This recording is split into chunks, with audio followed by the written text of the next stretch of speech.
Hello friends, आपका स्वागत है सिविलियन क्लासेस में।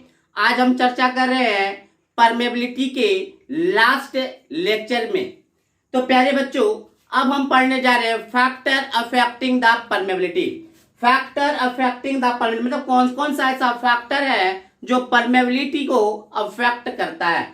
तो प्यारे बच्चों, उस फैक्टर को जानने से पहले एक इक्वेशन देखते हैं। इस इक्वेशन का नाम है पॉसिलिस इक्वेशन या पैसलिस फॉर्मूला। ठीक है प्यारे बच्चों, इस फॉर्मूले में दिखाया गया है डी। यहाँ पे डी क्या है प्यारे बच्चों? ग्रेन साइज मतलब diameter of particle, soil particle. E क्या है? Void ratio. गामा डब्ल्यू क्या है? Unit weight of water. Nu क्या है? तो विस्कोसिटी। तो प्यारे बच्चों, ये पॉसिलिस फॉर्मूला के अनुसार ये लग रहा है कि आपका जो कोएफिशिएंट ऑफ परमेबिलिटी है वो किस किस बात पे डिपेंड करे। पहला grain size, void ratio, unit weight of water and viscosity. तो प्यारे बच्चों, इन सारे बातों पे हम डिस्कस करेंगे। तो क्या लिखे? The following factor affecting the permeability. Following factor affecting the permeability are. तो पहला हम दिए प्यारे बच्चों ग्रेन साइज। तो प्यारे बच्चों, यहां पर आप देख रहे हैं ग्रेन साइज जितना बड़ा रहेगा उसकी के मतलब coefficient of permeability is directly proportional to the square of grain size. तो प्यारे बच्चों, permeability varies approximately as the square of grain size. Permeability कैसे वेरी करता है? तो ग्रेन साइज के स्क्वायर पे डिपेंड करता है। एलेन हेजन, एक साइंटिस्ट का नाम है एलेन हेजन, जो अपने एक्सपीरियंस के आधार पे, एक्सपेरिमेंट के आधार पर वो सैंड पे किया था। एक्सपेरिमेंट किस पे किया था? सैंड पार्टिकल पर किया था, जिसका की साइज 0.1 mm से 3 mm के बीच में था। वो क्या पाया? एक इक्वेशन पाया। ये इंपीरिकल फॉर्मूला है परमेबिलिटी का, के बराबर C/D10 का होल स्क्वायर। तो के क्या है? Coefficient of permeability in centimetre पर सेकेंड। सी क्या है? कांस्टेंट। D10 क्या है? Effective grain size in centimetre.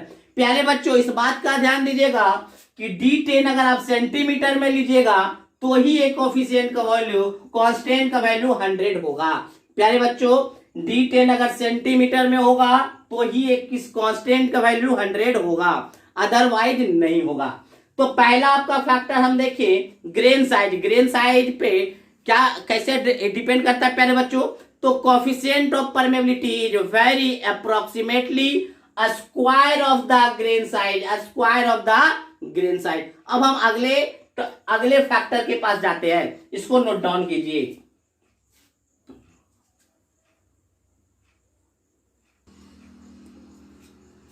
प्यारे बच्चों, अब हम अदर फैक्टर देखते हैं परमेबिलिटी को कौन अफेक्ट करता है। तो दूसरा फैक्टर है void ratio, effect of void ratio.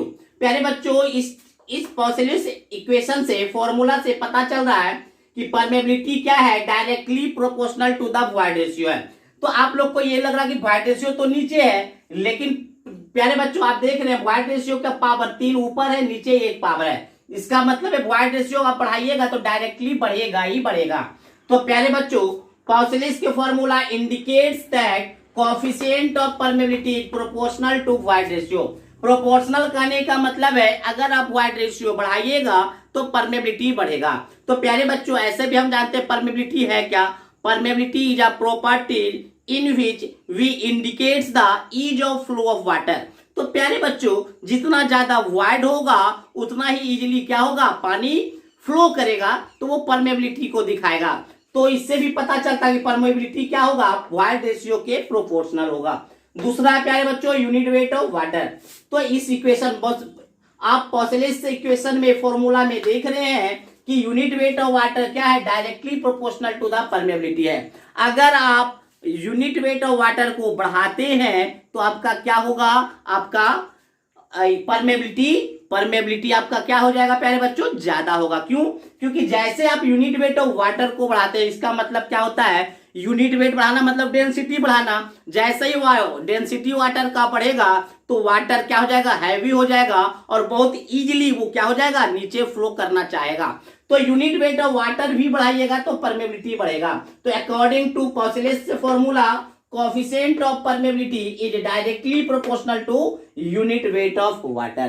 ठीक है प्यारे बच्चों, और हम आगे अदर फैक्टर के बारे में देखते हैं, जब तक नोट डाउन कीजिए।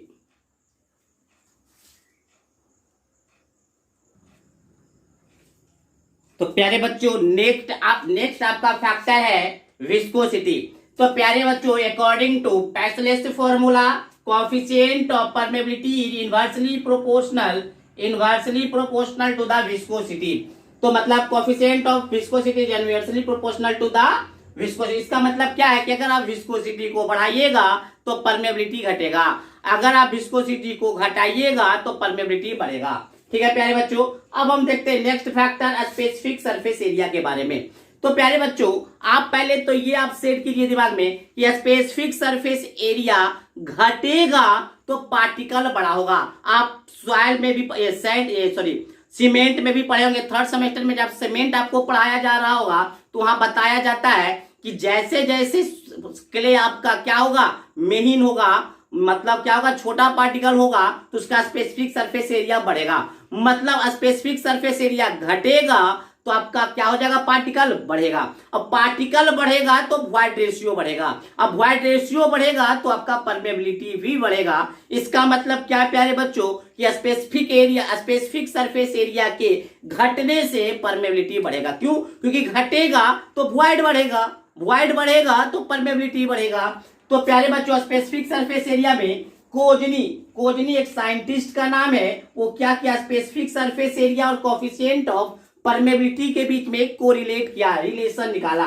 Based on experiment of correlate the coefficient of permeability, coefficient of permeability को कोरिलेट किया किसके साथ, with specific surface area of soil particle. Such relation, और वो रिलेशन कौन सा है, तो K equal to coefficient of permeability equal to 1/K। के क्या है, कोजनी कोएफिशिएंट, न्यू क्या है, विस्कोसिटी, एसएस क्या है, specific surface area of soil particle, और यहाँ पे एन है आपका क्या है, पोरोसिटी। तो यहाँ से आपको डायरेक्ट दिख रहा है कि coefficient of permeability inversely proportional to the specific surface area. That means coefficient of permeability is inversely proportional to specific surface area of soil particle.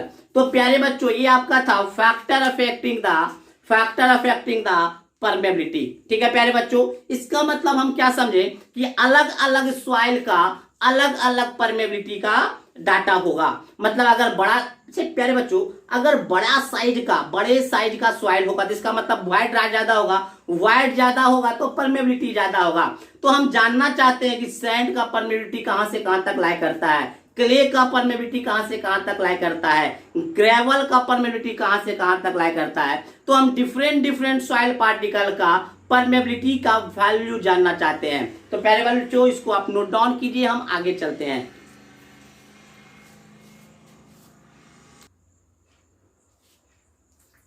प्यारे बच्चों अब हम देखते हैं value of permeability for different types of soil. Different types of soil का permeability का value क्या होता है। तो हम क्या किए प्यारे बच्चों, दो कॉलम बनाए, एक तरफ सॉइल टाइप लिखे, दूसरी तरफ coefficient of permeability in centimetre पर सेकेंड में लिखे। तो अगर आपका क्लीन ग्रेवल है तो उसका परमेबिलिटी 1 या उससे ज्यादा होगा, या आपका क्लीन सैंड या कोर्स सैंड है तो उसका परमेबिलिटी 10⁻⁻1 से 10⁻2 होगा। अगर सैंड मिक्सचर या मीडियम सैंड है तो आपका परमेबिलिटी 10⁻2 से 5 × 10⁻2 के बीच में लाई करेगा। अगर आपका फाइन सैंड है तो 5 × 10⁻2 से 10⁻3 के बीच में लाई करेगा। अगर आपका सिल्टी सैंड है तो 2 × 10⁻3 से 10⁻4 के बीच में लाई करेगा। अगर आपका सिल्ट है तो 5 × 10⁻4 से 10⁻5 सेंटीमीटर पर सेकेंड तक लाई करेगा। अगर आपका क्ले है तो 10⁻6 या उससे कम वैल्यू होगा। तो प्यारे बच्चों ये आप डाटा याद करके रखिएगा। एग्जाम में ऑब्जेक्टिव में क्या पूछता है, एग्जाम के ऑब्जेक्टिव में पूछ देगा 3 × 10⁻6 सेंटीमीटर पर सेकेंड कोएफिशिएंट ऑफ परमेबिलिटी है, तो बताइए वो कौन से टाइप का सॉइल है। तो आपको पकड़ना होगा प्यारे बच्चों, तो पकड़ना होगा तो जिसे 10⁻6 नहीं 10⁻4 कर देते हैं। तो जैसे ही हम ये डाटा आया तो देखिए प्यारे बच्चों ये किस में लाई कर रहा है, तो हमको आपको दिख रहा होगा ये डाटा जो है आपको इसमें लाई कर रहा है, इसमें लाई कर रहा है, मतलब सिल्टी सैंड होगा, ये सिल्टी सैंड होगा। ठीक है प्यारे बच्चों, तो इस प्रकार आपको ऑब्जेक्टिव को पकड़ना पड़ेगा। तो ये था प्यारे बच्चों परमेबिलिटी के बारे में। तो परमेबिलिटी से रिलेटेड जितना भी आपका थ्योरी था और न्यूमेरिकल लगभग था वो हमने देख लिया। अब हम चलेंगे सीपेज की तरफ। तो सीपेज होता क्या है, ठीक है।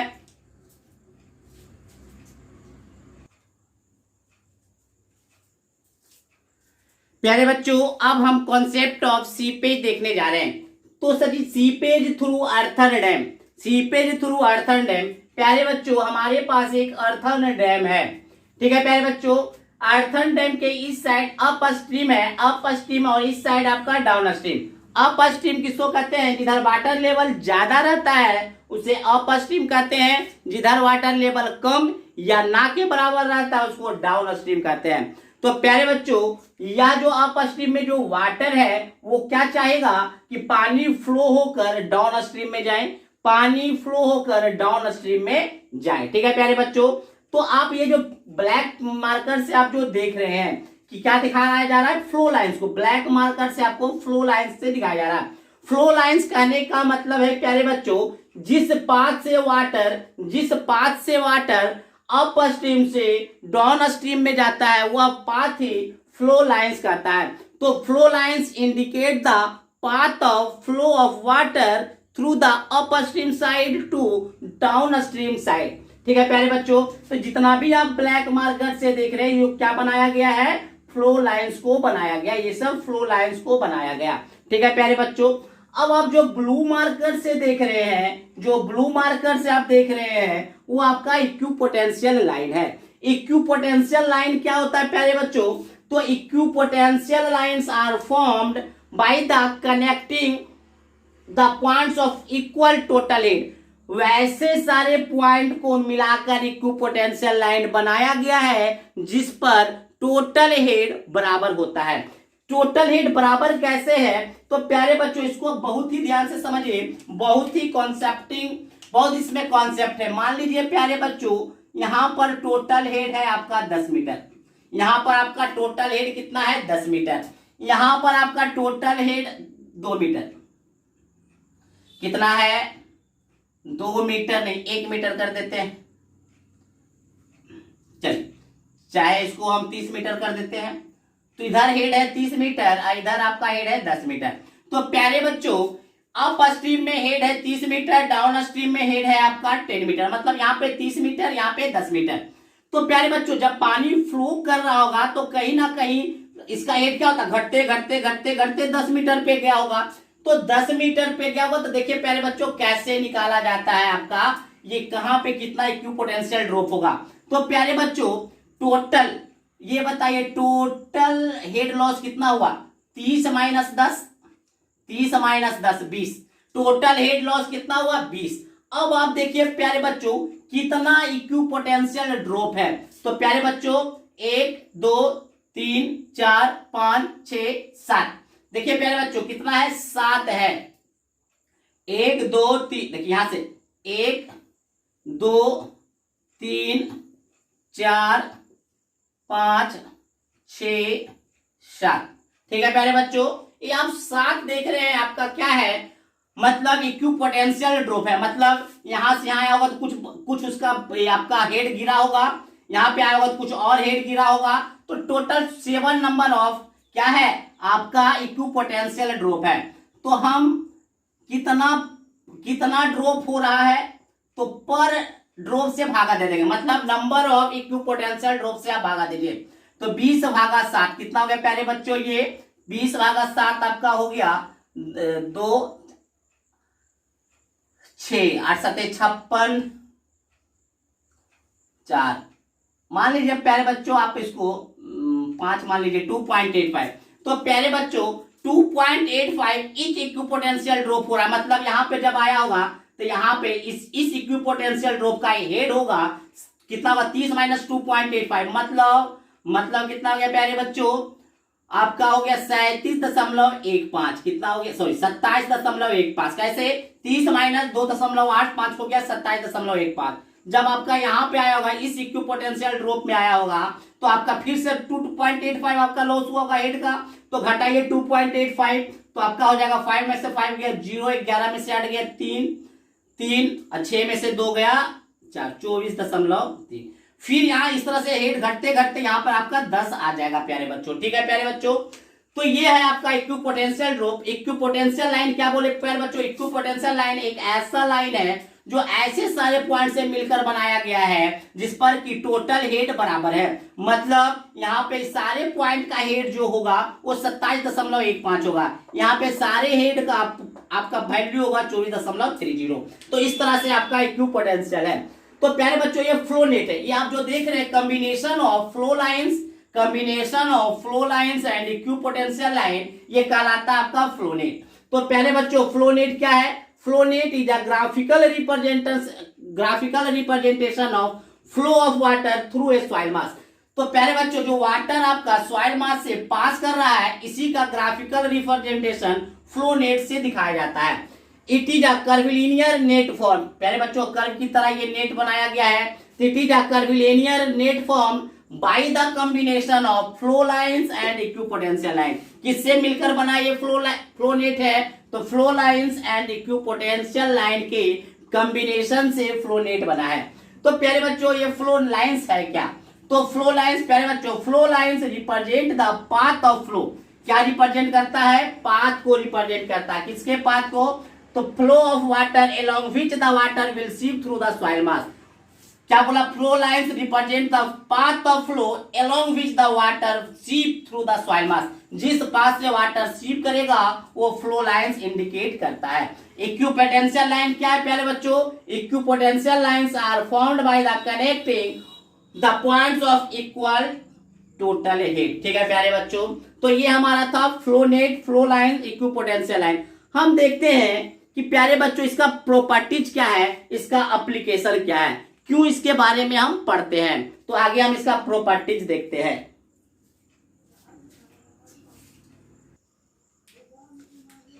प्यारे बच्चों अब हम देखते हैं characteristics of flow net. Flow net का क्या कैरेक्टरिस्टिक्स है, तो प्यारे बच्चों आपका जो पहला कैरेक्टरिस्टिक्स लिखा हुआ है, the flow lines and equipotential line meets eight 90 degree. That means प्यारे बच्चों ये आपका फ्लो लाइंस है, ये आपका इक्विपोटेंशियल लाइन है, ये जब भी मीट करता है तो 90 डिग्री पे करता है। कितना पे करता है, 90 डिग्री, 90 डिग्री। जब भी आपस में flow line equipotential line meet करता है तो वो 90 डिग्री पे मीट करता है। That means both are orthogonal to each other. मतलब क्या प्यारे बच्चों, flow lines and equipotential line are orthogonal to each other. अगर 90 डिग्री पे कोई लाइंस कटता है तो दोनों लाइन आपस में ऑर्थोगोनल कहलाता है। दूसरा पॉइंट है प्यारे बच्चों, दूसरा कैरेक्टरिस्टिक्स है, टू फ्लो लाइंस और two equipotential line cannot cross each other. प्यारे बच्चों दो फ्लो लाइंस या दो इक्विपोटेंशियल लाइन आपस में कभी भी कट नहीं कर सकता, क्योंकि प्यारे बच्चों दोनों आपस में पैरेलल माना जाता है। ये दोनों पैरेलल है, ये दोनों पैरेलल है, ये दोनों पैरेलल है, तो कभी भी दो इक्विपोटेंशियल लाइन आपस में कट नहीं करेगा, क्रॉस नहीं करेगा। उसी प्रकार से फ्लो लाइंस भी पैरेलल माना जाता है। तो दो फ्लो लाइंस कभी भी आपस में कट नहीं करेगा, क्रॉस नहीं करेगा। नेक्स्ट प्यारे बच्चों, the space between two flow lines and two equipotential line are called flow field. क्या कहलाता है प्यारे बच्चों, फ्लो फील्ड। प्यारे बच्चों आप इसको देखिए, प्यारे बच्चों ये आपका क्या है, फ्लो लाइंस, ये आपका इक्विपोटेंशियल लाइन, ये आपका इक्विपोटेंशियल लाइन। तो दो इक्विपोटेंशियल लाइन और दो फ्लो लाइंस के बीच में जो स्पेस बनता है उसको हम फ्लो फील्ड कहते हैं। और प्यारे बच्चों the flow fields are approximately square, और ये जो फ्लो फील्ड होता है वो अप्रोक्सीमेटली स्क्वायर माना जाता है। बट प्यारे बच्चों ये स्क्वायर बनता है आइसोट्रॉपिक सॉइल के केस में। अगर एनिसोट्रॉपिक सॉइल होगा तो स्क्वायर नहीं बनकर रेक्टेंगल बनता है। प्यारे बच्चों अगर आपसे कोई पूछता है कि आपका फ्लो फील्ड का क्या शेप होता है तो आप स्क्वायर बताइएगा। अगर उसमें मेंशन कर देता है कि बताइए एनिसोट्रॉपिक के फ्लो फील्ड का शेप क्या होता है तो रेक्टेंगल बताएंगे। ठीक है प्यारे बच्चों, नेक्स्ट हम देखते हैं property. Next property, the quantity of water flowing through each flow channel is the same. प्यारे बच्चों नेक्स्ट कैरेक्टरिस्टिक्स क्या है, नेक्स्ट कैरेक्टरिस्टिक्स है ये आपका फ्लो चैनल्स है। ईच फ्लो चैनल से सेम क्वांटिटी का वाटर फ्लो करता है। तो क्या बोला था, quantity of water flowing through each flow channel से same quantity of water flow करता है। ठीक है प्यारे बच्चों, नेक्स्ट है the same potential drop occurs between two successive point. पहले भी बता चुके प्यारे बच्चों, जब यहां से यहां आया तो 2.85 का लॉस हुआ, जब यहां से यहां आया तो भी 2.85 का लॉस होगा पोटेंशियल में, जब यहां से यहां जाएगा तो भी 2.85 का लॉस होगा। मतलब सेम पोटेंशियल ड्रॉप होता है between two successive equipotential line. तो प्यारे बच्चों, ये जो देख रहे हैं वो ऑब्जेक्टिव पॉइंट ऑफ व्यू से भी बहुत इंपॉर्टेंट है, सब्जेक्टिव पॉइंट ऑफ व्यू से भी इंपॉर्टेंट है। ये आपका एसबीटी बोर्ड के पॉइंट ऑफ व्यू से भी बहुत इंपॉर्टेंट है and competition point of view से भी बहुत इंपॉर्टेंट है। तो इन सारे पॉइंट को आपको याद रखना होगा, ठीक है, विथ फिगर। अब हम चलेंगे एप्लीकेशन ऑफ फ्लोनेट के पास। मतलब प्यारे बच्चों, फ्लोनेट का एप्लीकेशन क्या है, ये तो कैरेक्टरिस्टिक्स था, अब इसके एप्लीकेशन पर चलेंगे। जब तक आप इसको नोट डाउन कीजिए।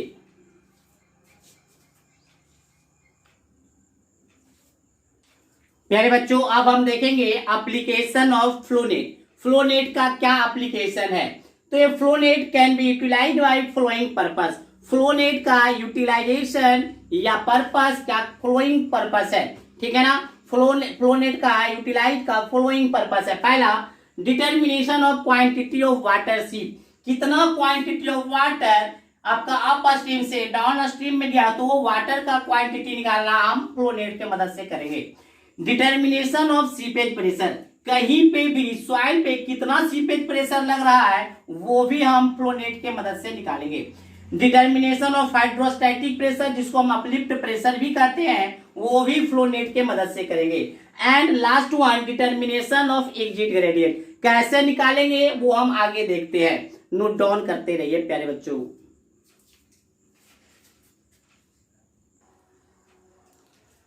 प्यारे बच्चों, सबसे पहले हम देखेंगे determination of quantity of water सीप कैसे निकालते हैं। कितना quantity of water up stream से डाउन स्ट्रीम में जाता है पर यूनिट लेंथ हम कैसे डिटरमाइन करेंगे।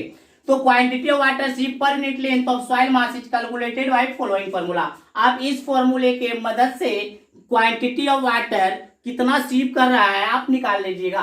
क्यू क्या है, क्वांटिटी ऑफ वाटर सीप पर यूनिट लेंथ, के क्या है, परमेबिलिटी कोएफिशिएंट, एच क्या है, हेड लॉस, एनएफ क्या है, नंबर ऑफ फ्लो चैनल। प्यारे बच्चों, यहां से ऑब्जेक्टिव निकलता है कि नंबर ऑफ फ्लो चैनल्स कैसे निकालते हैं। तो याद रखिएगा नंबर ऑफ फ्लो लाइंस -1। जैसे प्यारे बच्चों आप देखिए यहाँ पे नंबर ऑफ फ्लो चैनल्स कितना है, तो 1 2 3 4 और 1 5, 5 फ्लो चैनल्स है। कितना है, 5 फ्लो चैनल्स है। तो प्यारे बच्चों ये 5 कहां से निकला, तो देखिए पानी कहां से सिप कर रहा होगा, तो पहला तो यही इसी से पानी सिप कर रहा होगा। तो पहला फ्लो लाइंस, दूसरा फ्लो लाइंस, तीसरा, चौथा, पांचवा और छठा, इससे भी पानी फ्लो करेगा। तो 6 - 1 कितना हो गया प्यारे बच्चों, 5। तो याद रखिएगा नंबर ऑफ फ्लो चैनल्स निकलता है, नंबर ऑफ फ्लो लाइंस -1। उसी प्रकार से एनडी क्या है, नंबर ऑफ इक्विपोटेंशियल ड्रॉप, कैसे निकलेगा, नंबर ऑफ इक्विपोटेंशियल लाइन -1। तो प्यारे बच्चों आप लोग ये सोच रहे होंगे कि ये फॉर्मूला आया कहां से, तो इसका डेरिवेशन बहुत ही आसान है। आप चाहते हैं तो हम कर देंगे, ठीक है। चलिए बच्चे अब कर देते हैं। इसका डेरिवेशन बहुत ही आसान है प्यारे बच्चों। देखिए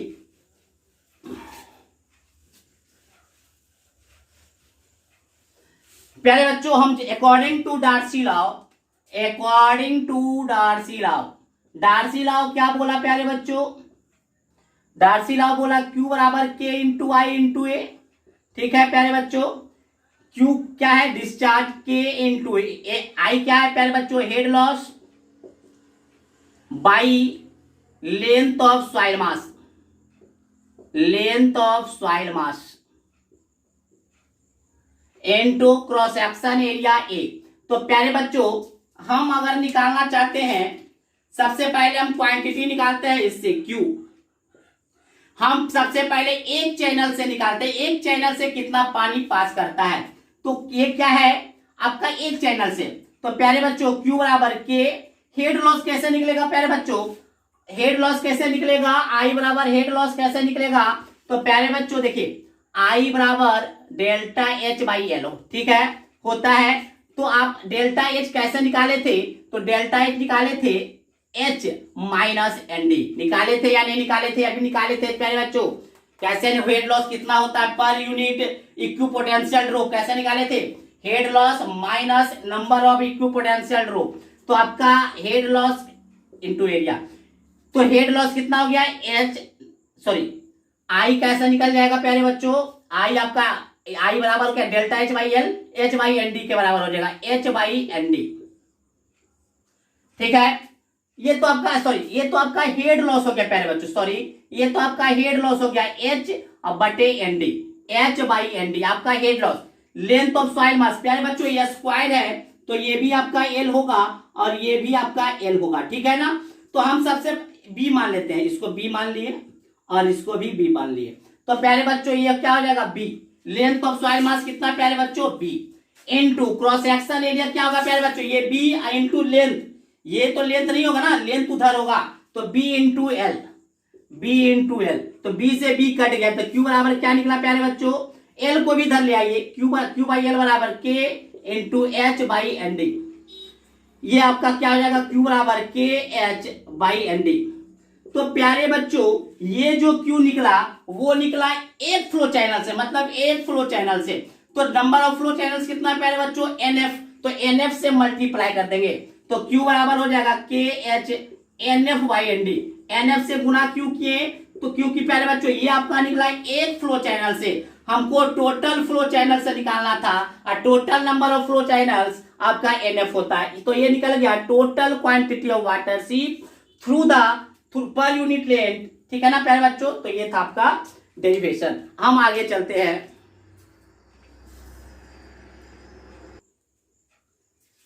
प्यारे बच्चों अब हम देखते हैं फेरिएटिक लाइन, यही लाइन आपका फेरिएटिक लाइन कहलाता है।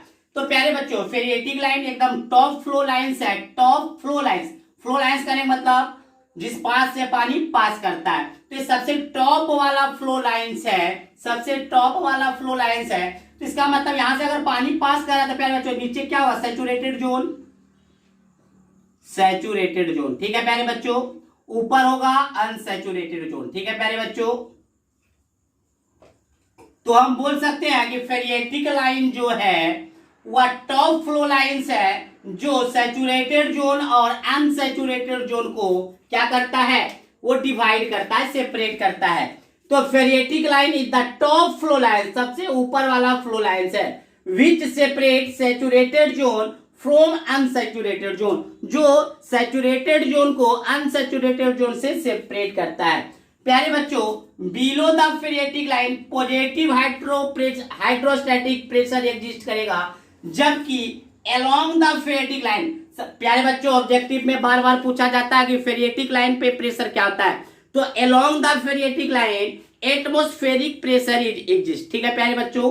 तो ये था आपका यूनिट नंबर 3 जिसमें हमने परमेबिलिटी के बारे में सारा थ्योरी और न्यूमेरिकल देख लिए और सीपेज भी सारा सीपेज का भी कॉन्सेप्ट हम सीख लिए। तो अगले क्लास में हम प्यारे बच्चों देखेंगे शियर स्ट्रेंथ ऑफ सॉइल ठीक है प्यारे बच्चों। आज के लिए बस इतना ही, धन्यवाद।